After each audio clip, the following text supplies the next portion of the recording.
For the longest time, Call of Duty was known for its high-octane World War II action, but all of that changed in 2007 with the release of the wildly acclaimed Call of Duty 4 Modern Warfare. And I was surprised to hear that with the next title, Call of Duty wouldn't immediately follow up COD 4 with another modern hit, but instead return to the trenches of World War II. And with it came not only the best World War II Call of Duty game, but the most nightmarish and haunting campaign in the franchise's history. So in this video, guys, we're going to be talking about one of my favorite Call of Duty campaigns of all time, Call of Duty World at War. Guys, I can't wait to talk about this game, and I hope you guys enjoyed this video as much as I enjoyed making it for you guys. And if you do find yourself enjoying the video, maybe consider liking the video and maybe even subscribing as well. It means a lot. But guys, let's dive into the video. So the first mission begins during the raid on Makin Atoll, which in reality was a diversionary raid to draw Japanese forces away from Guadalcanal, which was to be the first major invasion of the United States in Japanese territory. But in the game, we play as Private Miller, who has been captured by Japanese forces and is about to be executed when a squad of United States Marines led by Sergeant Sullivan and Corporal Roebuck save you at the last possible moment. And after you're freed, the raid is underway. And the combat seems pretty straightforward for a Call of Duty game, until after you leave the village, you come across a group of dead Japanese soldiers when suddenly a flare goes off signaling a surprise attack as the Japanese soldiers leap off the ground and attack the Marines. This is the introduction to the unorthodox guerrilla warfare tactics you can expect from the Japanese in World at War, and is a far cry from the more traditional combat we've seen from any of the Call of Duties of the past. The enemy will set traps to kill Marines and even initiate bonsai charges with their bayonets to devastating effect if you're not on your toes at all times. This is something we've never seen from enemies in Call of Duty at the time. We had become attuned to the enemy's AI to prioritize self-preservation by taking cover and only advancing when the opportunity was safe to preserve their own lives.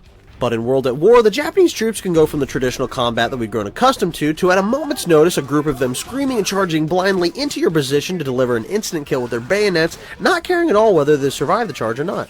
Which in turn will teach the player that just because you're in cover doesn't mean you're safe. You'll also see Japanese troops climb trees for better sniping positions and even ambush you from spider holes, giving you a taste of the type of war you'll be playing through in the Pacific Theater. But back to the raid on Makin, eventually you'll come to a Japanese outpost that you'll fight through as you rig the ammo dump to blow to destroy the base. But as your squad moves towards extraction, a Japanese soldier with a katana ambushes and wounds you, and you are carried to the boat to escape and watch the fireworks.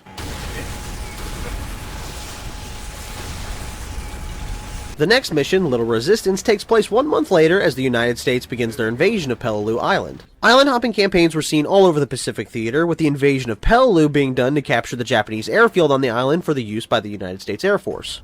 And on the landing craft, if you listen to Sergeant Sullivan, he states, "Keep it together and we'll get through this in 3 days."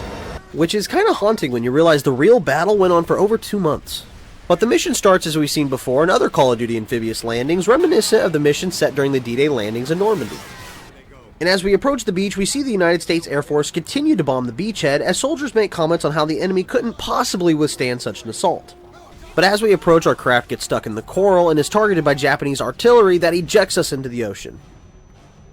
Sergeant Sullivan then pulls us to the surface and gives us a radio to call in artillery from our offshore battleships to flatten the beach defenses.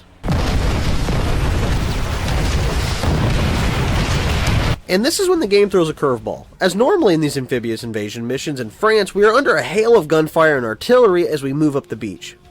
But on Peleliu, it's quiet as we approach the beachhead, and that's when World at War puts us face to face with the horrors of war. As mangled Japanese troops lay strewn across the beach in agony, and the Marines put those that are still alive out of their misery as they advance through the outer beach defenses. And that's when the player learns that Call of Duty World at War is the most gruesome Call of Duty to date. Not just with the in-the-mud gritty tactics of the game, but when you use a machine gun, it doesn't just defeat the enemy, it blows them to pieces. Flamethrowers destroy the environment and burn enemy character models to a crisp, and bayonets turn enemies into spewing blood fountains. And you'll learn these horrible acts of violence are just a part of the day-to-day when faced with the brutality of war. World at War highlights the horrors of war in a way that no other Call of Duty had ever done or has done since, making the game feel like you're playing through World War II with a horrible nightmare filter. And as the Marines move up the beach, the silence is broken by the sound of a Japanese machine gun bunker, showing the Japanese aren't just on the island, but inside it, in a complex network of caves and tunnels spanning the island, allowing the Japanese troops to not only move, but withstand the bulk of American artillery and air power. Meaning the only way to capture the island is for the Marines to slowly evict the Japanese soldiers one cave and tunnel at a time. And the perfect tool for the job is the M2 flamethrower that you'll be able to use at a later mission. The mission then turns into trench combat as you pass through fortified Japanese positions. On the other side, you spot Japanese troops climbing into trees and bonsai charges from camouflaged enemy troops hiding in the tall grass. And with the final enemy strong point in sight, you move to capture with the help of more naval artillery. You move through the base using mounted Japanese machine guns to sweep enemy troops in the trenches and ultimately call in artillery strikes to destroy counterattacking Japanese tanks. And just when the mission is ending, your squad regroups just to be attacked by a single Japanese combatant who fatally stabs Sergeant Sullivan. Sullivan, no, hold on, you're gonna be okay. Roebuck will be in charge from now on. The next mission sees the now Sergeant Roebuck leading his squad through the swamp on Peleliu to ultimately capture the airfield once and for all. While moving through the swamp, your squad comes across a crashed US fighter plane, and upon inspection, it's revealed that the Japanese have booby-trapped the dead, triggering a brutal ambush in the swamp. And after fighting your way through the swamp, your squad moves through enemy fortified positions until they come across yet another hidden Japanese bunker, providing covering fire for the flamethrower to advance, just as we did on the beach, but this time the flame trooper is gunned down and we get our turn with the flamethrower as we burn our way through the Japanese defenses. And let me just say, the flamethrower is a ton of fun to use, and also kinda horrible, as every blast leads to screaming agony from the burning enemy troops.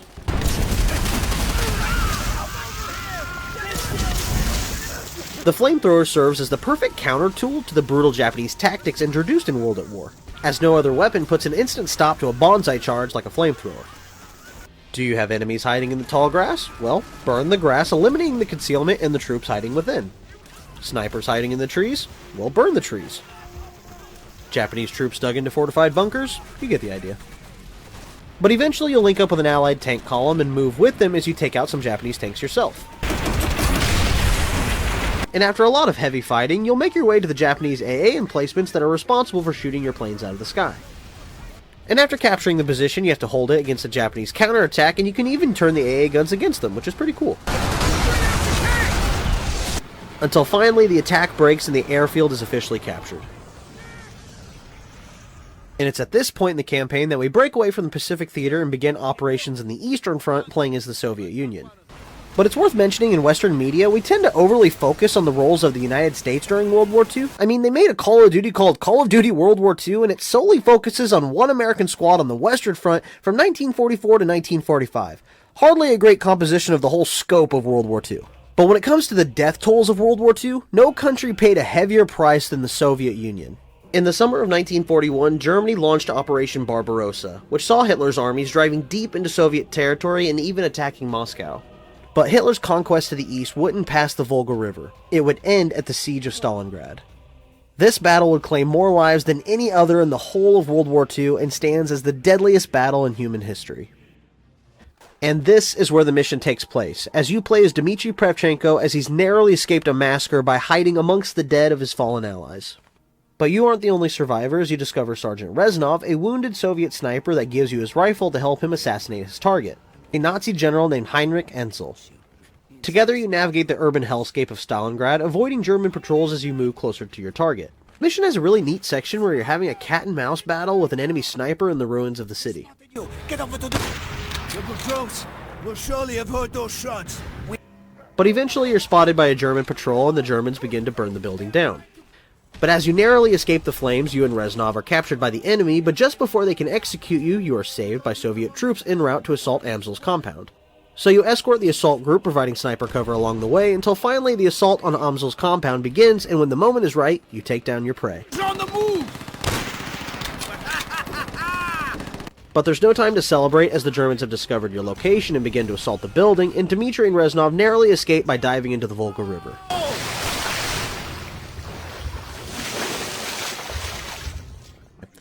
The next mission takes place 3 years later, as the armies of the Soviet Union have pushed into Germany. The mission takes place during the Battle of Seelow Heights, which was the last German defensive line outside of Berlin itself. The mission begins with Dmitry captured by German troops that have been torturing you and your comrades, with you being the only survivor. But just before they execute you, the building is struck by a Russian tank round and Reznov moves in and saves you. Dmitry! This is when we're introduced to Private Chernov, who has been ordered by Reznov to finish off the dying Germans. Our tanks are ready to smash this line, and... Chernov! I'm not hearing gunshots! Chernov serves as the moral compass to the Soviet troops in a time where the only thing on their minds is revenge and bloodshed. Refusing to execute the dying men, Reznov then chastises him and leaves the decision up to the player whether or not to execute the wounded soldiers. This mission sees the Soviet troops laying waste to the landscape as they fight their way through the German defensive trench line. The battle then changes as German tanks enter the fray, and it's pretty cool that these tank sections aren't just on rails, as the tanks can freely pursue targets in the environment. And after dispatching the tanks with Panzerschrecks, Reznov awards Dmitri with a rest on the back of a Russian T-34. But as you approach the final enemy outpost, you hop off and move in with your allies, destroying the base and massacring any enemies along the way, and celebrating with your comrades as you are one step closer to your ultimate goal, Berlin. Back on Peleliu, the next mission sees your company moving to take out Japanese mortar positions on the island, but ultimately just serves as a mission for the player to go nuts with the flamethrower because it's so much fun to use. I mean, the mission is literally called Burn 'em Out, and I'm okay with that. The mission sees us moving through Japanese trench lines, burning through any resistance as we make our way from mortar pit to mortar pit, clearing enemy bunkers along the way. Not a whole lot happens narratively in this mission, but if you like using the flamethrower, it'll be a mission you'll like to replay. The next mission sees our squad finally making their way into the interior of the island on the backs of Sherman tanks. The last Japanese defenders on Peleliu are held up in the jungles and caves leading up to the high ground where their artillery positions are targeting the beaches, and it's up to Sergeant Roebuck and his men to silence the guns. But along the way, a Japanese ambush occurs and kicks off intense close quarters fighting in the jungle. Your troops are supported by a Sherman tank with a mounted flamethrower, and it always gives me chills seeing the Japanese troops hopelessly bonsai charge into the maw of flames. But eventually, you'll fight your way into the cave system and dispatch all enemy troops between you and the coastal guns. And with their capture, Peleliu is finally secure after 2 months of heavy fighting. The next mission switches back to the Soviet Union in what I refer to as the obligatory Call of Duty World War II tank mission. I never really liked these missions in Call of Duty 2, but here they are way more enjoyable in World at War, as your tank is also equipped with a mounted flamethrower that you can use to burn through German defensive positions. The mission sees us in fairly realistic long-range tank combat as we fight our way to a German outpost that's home to a vital railway station. And after destroying all of the tanks, gun emplacements, and destroying the German outpost, Reznov leads Soviet soldiers onto the trains that are bound for Berlin. The heart of Germany is now within reach. And just a few days after Hitler's birthday, the Red Army gets off the train on the outskirts of Berlin. The Commissar is motivating the Soviet troops that the time has come for the Germans to pay for the atrocities they put the Russians through during Operation Barbarossa. And throughout the mission, if you look around, you'll see Soviets getting their revenge on surrendering German soldiers. This mission sees the Soviets engaging in intense close-quarters combat to break through the outer defenses of Berlin, first fighting through the streets and then later clearing enemy troops out of a ruined asylum. And with the help of a column of tanks, you break through the last of the German defenses and can even ride on the back of an Allied tank using its mounted machine gun as the remaining Germans flee further into Berlin.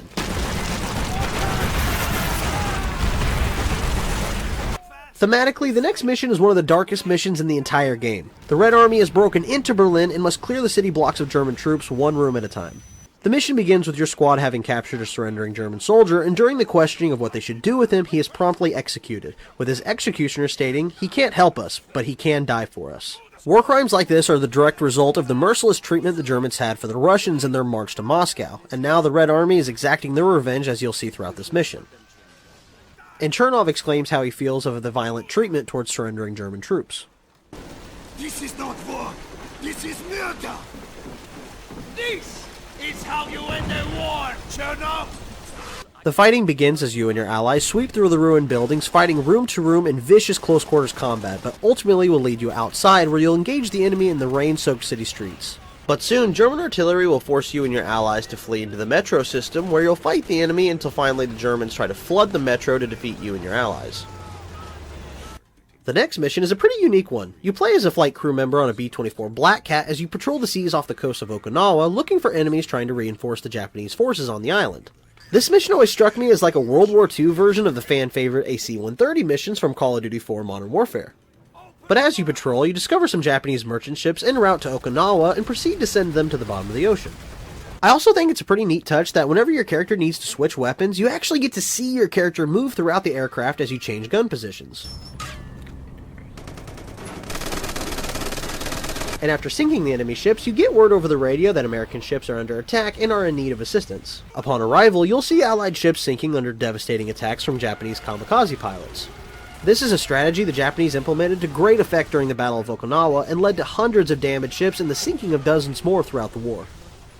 And after fighting your way to the sinking ships, you'll shoot down wave after wave of Japanese Zeros as you pull survivors from the water until finally the United States Air Force shows up and saves your craft.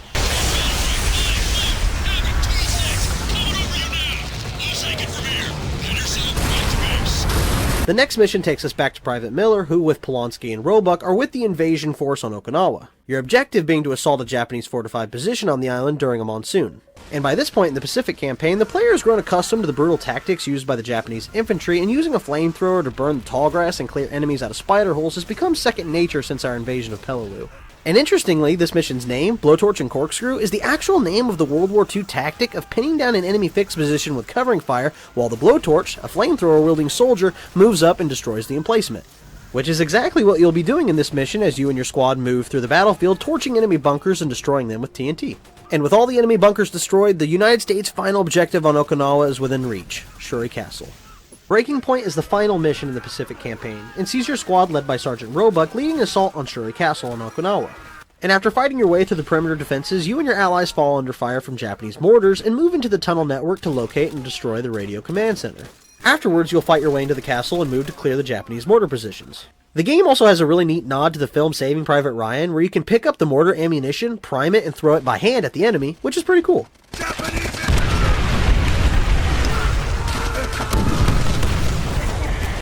And after clearing your way through the enemy mortar pits, you enter the heart of Shuri Castle. Once inside, you discover a group of surrendering Japanese troops and your squad moves to subdue them. The Japanese troops then move to attack, and you must choose to save either Private Polonsky or Sergeant Roebuck. Whoever you don't choose to save in the split decision will then be killed. And it's now, low on ammunition, you make your final stand against waves upon waves of attacking Japanese troops until finally you can call in for an airstrike that'll destroy the fortress, allowing you to secure Shuri Castle. The war in the Pacific is nearly over. Take Shuri Castle. We go home. All of us. The final missions take place in the heart of Berlin as the Nazi regime is crumbling down at the hands of the Soviet Union. The Red Army's revenge is on full display as they hang the bodies of defeated Nazi soldiers from light poles and begin their final assault on the Reichstag. The defending German army is in battered shambles as the remaining troops are the old and wounded, as Germany is now in the late stages of total war, calling all to Germany's defense. And those the Nazis deem as cowards are executed and put up for display. The mission begins as Reznov prepares his troops and he chastises Chernov for writing in his journal. No one will ever read this! If you lack the stomach to kill for your country, at least show me that you are willing to die for it! Reznov and his men fight their way to the Reichstag and up the stairs, but along the way Chernov is fatally wounded by a German flamethrower, and Reznov shows a bit of humanity as he comforts Chernov and proceeds to take his journal, showing that at least a piece of Reznov sympathizes with Chernov's morals. What's really cool about this part is you actually hear the writings of Chernov's journal, and it'll actually change depending on the player's actions throughout the war. Whether or not you showed mercy or vengeance throughout the campaign will have shaped Chernov's opinion of you, either as a hero or a bloodthirsty soldier of vengeance. But once inside the Reichstag, you fight your way through the Parliament room as you hear the echoes of Hitler's speeches that he actually gave in this very room echo through the halls. Eventually, you'll fight your way to the roof with the ultimate goal of planting the Soviet flag on top of the Reichstag for all of Berlin to see, which, by the way, is something that actually happened. But as you approach, a Nazi soldier wounds you, but Reznov saves you at the last moment. Reznov then helps you to your feet, and the honor is yours to take as you plant the flag and secure the defeat of Nazi Germany. Call of Duty World at War is a different kind of Call of Duty. It's not focused on selling you a battle pass or some wild cosmetics, but instead focuses on presenting the darkest horrors of war in a game format, providing players with an evil and dark look at World War II that serves as not only a blast to play through, but also as a reminder of why we as a people can't allow something as awful as a world war to ever happen again. Well guys, you made it to the end of this extra long video, and I hope you guys enjoyed watching my critique of Call of Duty World at War, a game that is so special to me and might actually be my favorite Call of Duty campaign of all time. I know I talked about Black Ops maybe being my favorite, or the COD 4, but I mean, really it's the trifecta of Black Ops 1, World at War, and Call of Duty 4 Modern Warfare. I love those three games, but either way guys, I hope you enjoyed this video as much as I enjoyed making it for you guys. These video critiques are a ton of fun to make, and be sure to let me know down in the comments what game you want to see me critique next in the Call of Duty franchise. And as I said in my previous critique, the next video will probably more than likely be a Halo Combat Evolved critiqued, as that game is just so near and dear to me. But guys, I hope you guys enjoyed this video, and I'll catch you guys on the next one. See ya.